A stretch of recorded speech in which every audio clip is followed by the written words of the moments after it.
per començar, he parlat ara un moment amb l'Oriol Boides i m'ha dit una cosa de voluntat, sap que espero que vosaltres li sabeu donar un aire de conya. Jo no havia pensat en donar un aire de conya, però mentre pujava l'escala se m'ha acudit una poesia ridícula i cursi que deia la meva tia, ara compliria els 200 anys suposo, i que tenia molta gràcia, em feia gràcia, i que li vaig a dedicar a l'Oriol, a la seva família, a la Beti i a totes les persones que també hem d'homenatjar avui al mateix temps que ho fem. Escolta bé, Oriol. Són 90 anys passats d'una volada, són 90 anys gravats al fons del cor. Són 90 anys de vida acompanyada i amb moltes branques per deixar record.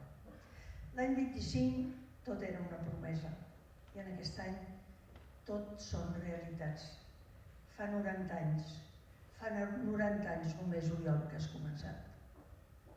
Aquesta cursilada em sembla que d'alguna manera explica una mica el que tots pensem de la teva vida. Sobretot després de sentir aquest senyor tan savi, jo m'he quedat perplexa perquè he pensat que cada una de les coses que ell anava llegint són coses que que tu parlaves dels altres, se't podrien aplicar a tu mateix. Per exemple, el de l'educació dels nois i de les noies. Has viscut tota la vida en un urbanisme amable, carinyós i simpàtic amb tothom. I és una de les teves grans qualitats, però jo no he vingut aquí per parlar de les qualitats que ha descobert aquest senyor, sinó per les meves. Jo penso que la primera de totes elles, i la que a mi em va cridar més l'atenció, és la infinita capacitat de treball que tens. Jo no he vist mai una persona que després d'una juerga se'n vagi a casa seva i es passi 2 hores escrivint, no ho he vist mai.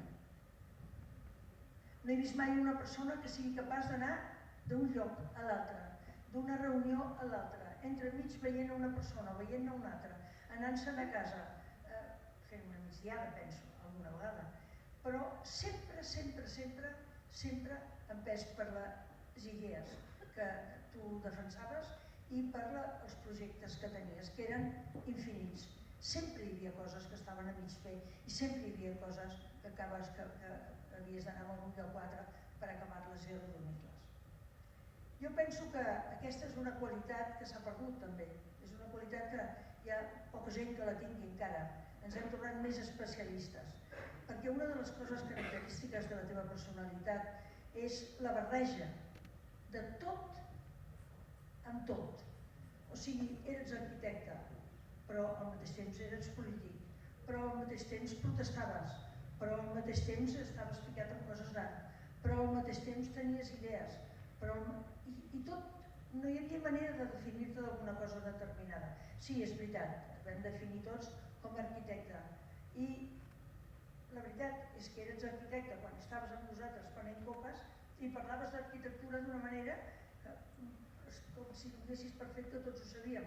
I el curiós és que de la manera que tu parlaves t'enteníem i era una manera de que nosaltres comencéssim cada vegada a entendre una mica més d'arquitectura i sobretot a disfrutar una mica més d'arquitectura.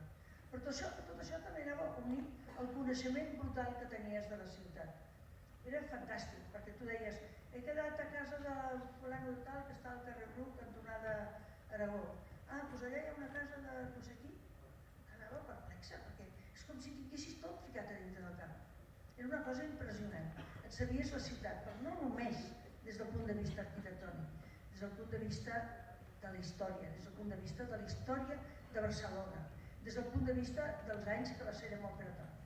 Per això una de les coses que ens feia més gràcia a tots és quan parlàvem de democràcia, que no sabíem ni el que era, no en teníem ni idea, tu sabies exactament com funcionaven i el que eren els diputats i el que no eren, com s'elegien, i com eren les lleis electorals, i com eren les lleis electorals que estaven bé i les que estaven malament. I el que passa que no teníem capacitat per engollir totes les coses que tu ens anaves dient, perquè a més les anaves dient com si res. No és que tinguessis una vocació pedagògica, jo crec que la tenies amagada, però no es notava. I les persones que estàvem al teu voltant aprenent i ens anàvem convertint en persones